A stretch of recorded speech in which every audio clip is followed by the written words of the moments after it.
네, 지난 시간에는 감성 가득한 그림과 함께 명화 속 다리를 살펴봤는데요. 오늘은 다리 역사 발전에 대해서 이야기해 주신다고요? 네, 맞습니다. 이번은 이제 명화 특집이니까 말로 설명드리는 것보다는 네. 그림을 바로 보실까요? 반포대교 아닌가요? 반포대교가 아닌 것 같고요. 예. 다리 위로 뭐가 지나가는데 저 기차 아닌가요? 네, 맞습니다. 예. 작품 이름에서도 보이신 바와 같이 이건 네. 철교고요. 그럼 네네. 기차가 지나갑니다. 뭐 클로드 모네 다 잘 아시는 그 인상파의 대부죠. 그분의 그림입니다. 이제 아르쟁뜨라는 도시는 그 센강이 이제 흐르는 그런 장소인데요. 그래서 모네, 뭐 르누아르, 시슬레 등등. 그래서 특히 인상파 예술가들한테 굉장한 사랑을 받은 그런 조그만 마을입니다. 네. 그러니까 예술이 그대로 담겨 있는 그런 마을. 네, 네, 맞습니다. 외곽의 도시였네요. 네, 맞습니다. 예. 그래서 이제 그림에서처럼 이제 19세기 프랑스 곳곳에 이제 철도교가 건설되기 시작했는데요. 네. 이제 당시에 철도교는 기술 혁신의 상징으로 불리기도 했습니다. 철도교라고 계속 설명을 해주셨는데 그럼 말 그대로 철도만 달리는 다리였던 거예요? 그렇습니다. 이 아르장떼의 철도는 지금 보이는 그냥 평범한 철도교지만 네. 당시에는 상당히 놀라운 그런 다리였죠. 로코코의 그 장식적인 그런 예술에 익숙했던 사람이 볼 때는 아주 파격적인 구조물입니다. 1863년 이 다리가 개통되자 이제 한편에서는 이제 대담하고 현대적이다 하고 이제 디자인에 찬사를 보낸 사람도 있었지만 네. 대부분의 사람들은 주변 경관과 전혀 어울릴 수 없는 말하자면 너무 상업적이다. 그래서 혹평을 쏟아냈습니다. 맞습니다. 뭐 당시에 이제 디자인이 이게 뭐냐라고 약간 그 컴플레인, 혹평을 쏟았지만 약 130년 후에는 상황이 180도로 샥 또 바뀌죠. 와. 이 철도교가 그려진 이 그림, 네. 이 그림이 바로 네. 미국 경매에 오른 건데 제가 그 낙찰가를 봤는데 저는 네네. 꿈도 못 꿀 그런 낙찰가였어요. 얼마죠?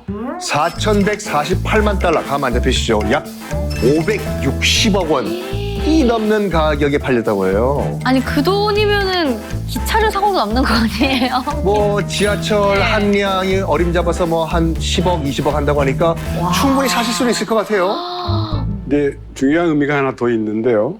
모네가 이 그림을 그릴 수 있었던 것도 사실은 철도교가 있었기 때문에 가능한 겁니다. 왜냐하면 그 당시 이제 마차를 주로 이용했습니다. 그래서 파리에서 교회로 가려면 엄청나게 힘들었어. 그런데 철도교가 개통된 이후에 파리쟁들이 기차 타고 이 당일치기로 이제 교회로 나가기 시작한 겁니다. 그래서 이제 많은 예술가들이 이제 그 아틀리에가 아니라 이제 밖에 나가서 그림을 그리기 시작했고 이게 이제 인상주의의 태동하고 관련이 있습니다. 사실은 예술하고 기술하고 멀리 떨어진 것 같지만 네. 우리가 기술자들도 예술의 영감을 받듯이 사실은 예술도 기술의 도움을 많이 받습니다. 예컨대 물감을 튜브가 없었다면 그림을 밖에서 못 그렸을 텐데 그렇죠. 또 하나는 이제 사진기가 또 발명이 됐어요 그 당시에. 그래서 보이는 대로 그리는 게 별 의미가 없어졌죠. 그래서 그러한 기술의 발전에 의해서 인상주의가 태동한 겁니다. 네. 그러니까 역시 다리는 여러 의미에서 인류의 발전을 앞당기는 것 같아요. 활동 영역을 확 넓혀준 것 같습니다. 이 그림 속 철도교는 개통이 150년도 훨씬 전인 다리인데 어떤 기술이 사용이 된 걸까요? 이 철도교에 사용된 건 이제 주철하고 콘크리트인데요. 그동안 많이 쓰이던 석조 아치교보다 이제 콘크리트와 철이 주로 사용되기 시작합니다. 이 당시까지 사용되던 석조 아치교는 아치의 특성상 노면이 이렇게 일정하지 않고 중앙으로 가면 좀 불룩 튀어나오는 경향이 있었습니다. 근데 산업혁명 때문에 철이 이제 대량으로 생산되기 시작했기 때문에 철과 콘크리트로 철도교를 주로 만들었습니다. 150년도 더 전의 기술인데도 엄청 견고하게 다리가 만들어졌다는 걸 알 수가 있는데요. 이 철도교가 아직 남아있나요? 이게 그럴 수도 있고 아닐 수도 있습니다. 그렇죠? 왜냐하면 예. 완공된 이후에 지금까지 뭐 여러 차례 이제 보수 작업이 있었어요. 그래서 현재 다리는 그림 속 모습보다 이제 현대적으로 많이 변했다고 합니다. 분명히 위치도 그 위치이고 예. 기능도 그 명맥을 잇기 때문에 본질은 유지가 되고 있다 이렇게 볼 수가 있죠. 그러니까 당시의 그 모습을 볼 수 있는 그림이 남아있으니까 참 다행이다라는 생각이 듭니다.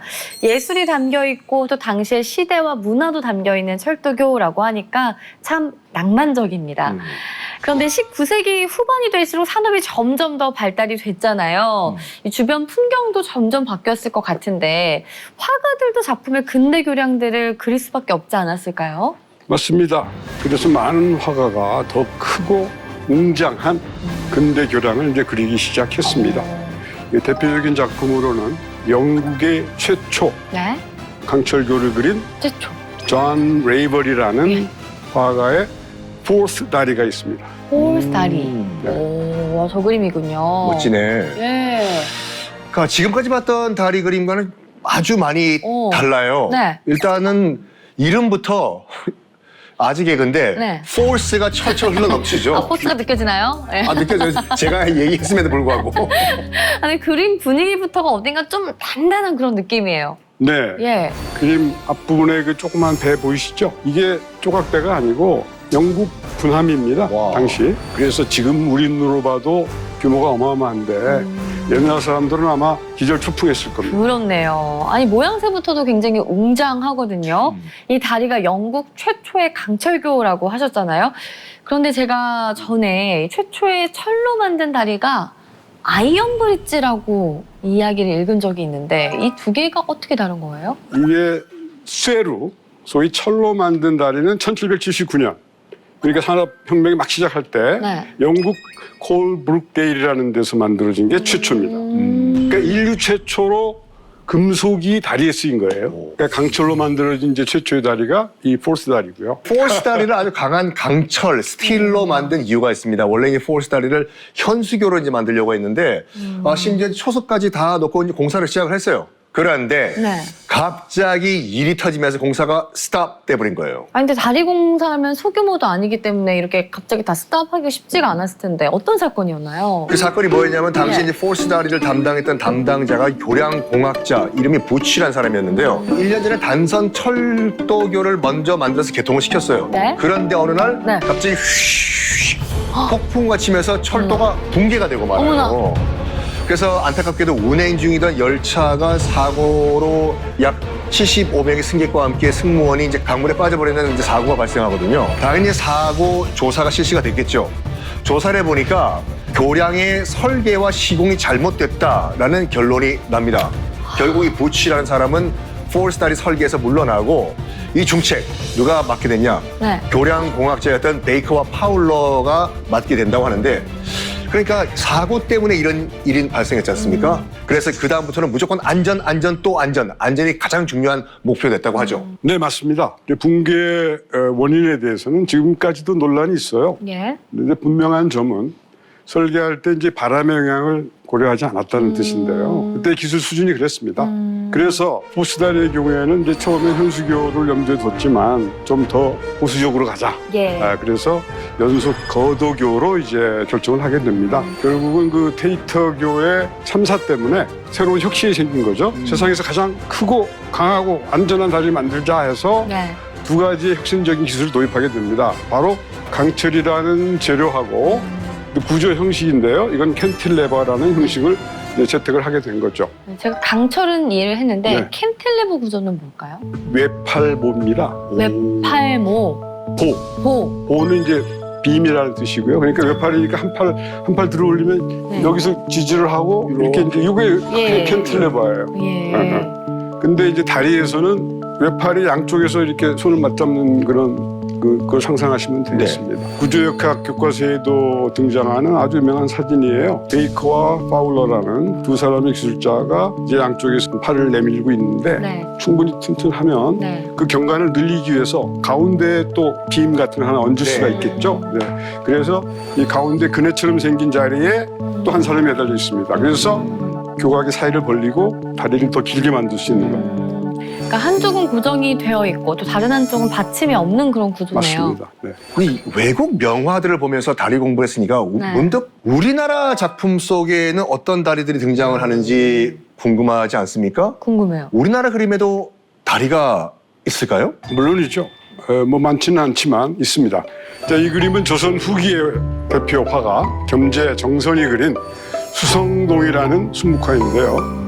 지금으로 말하면 이제 수성동이 그 인왕산 밑입니다. 네. 물소리가 유명한 계곡이다 해서 이제 수성 물소리입니다. 수성. 그렇군요. 이름이 붙었는데요. 네, 그럼 이게 당시에 인왕산을 그린 그림이네요. 맞습니다. 근데 주목해야 할 부분은 인왕산 아래에 자리 잡고 있는 다리거든요. 그 저기 있는 다리가 서울 한복판에 지금까지도 남아 있어요. 근데 조선 후기였잖아요. 그때부터 지금까지 쭉 남아있는 다리. 맞습니다. 예, 다리의 이름은 바로 기린교예요. 기린교. 이 다리는 한강 도성도에도 남아있는 그 표기가 돼 있거든요. 그러니까 수성동 골짜기는 굉장히 유명한 곳입니다. 세종의 셋째 아들, 그러니까 내가 왕이 될 성인가. 수양대군 바로 아래 동생인 안평대군의 집이 있던 곳으로 굉장히 유명한데 1960년대 때 이제 종로구에 옥인 아파트를 세우면서 없어졌다라고 알려져 있었어요. 네네네. 그런데 웬걸 재개발과 함께 옥인 아파트를 철거하려고 하던 중에 저거 뭐야? 아파트 옆에 안반 벽 사이에 돌다리가 있었던 거예요. 알고 보니까 없어진 거로 우리가 알고 있었던 기린교가 거기 있었던 거예요. 기린교는 긴 돌 2개를 붙여 만든 것이고요. 총 너비가 70cm에 불과한 아주 좁은 다리입니다. 그래서 이 부사장님 설명대로 기린교는 수백 년 세월을 거쳐서 1950년대까지 존재를 했었는데 네. 1969년 옥인 시범 아파트 건설을 시작하면서 쓱 사라져버린 거죠. 네. 그런데 2007년에 청와대 부근에 이제 문화유적을 조사를 하는 과정에서 이 아파트 옆 계곡에서 네. 남아있는 것을 확인을 한 겁니다. 다리가. 그래서 서울시가 이제 관심을 가지고 인왕산 조망을 가로막던 아파트를 철거하고 이 수성동 계곡 지형과 경관을 옛 모습대로 복원해서 시민에게 공개를 하자. 그렇게 해서 2012년 이제 서울시 기념물 제31호로 지정을 했습니다. 자, 오늘은 이 명화 속 다리의 의미를 살펴보고 또 역사 속에서 어떻게 발전돼 왔는지 함께 이야기를 나눠봤는데요. 건설 기술도 배우고 또 교양도 쌓은 그런 날이었던 것 같아요. 자, 오늘의 책갈피는 그럼 어디에 꽂으면 좋을까요? 제일 마지막에 좀 꽂고 싶네요. 네, 제일 마지막에. 네, 우리가 이제 이 문화재를 다시 중요하게 생각한 네, 그런 문화를 이제 갖게 돼서 네. 그게 상당히 기쁩니다. 네. 알겠습니다. 자, 건설과 예술을 함께 이야기해 볼 수 있었던 아주 뜻깊은 시간이었는데요. 다음 시간에도 저희는 더 흥미로운 소식들로 찾아뵙도록 하겠습니다. 다음 시간에 만나요. 안녕! 어떤가요? 우리 같이 떠나요. 언덕 넘어 해가 지면 그댈 위해 마차를 준비했지. 마차 타고 끝내라도 떠나볼까.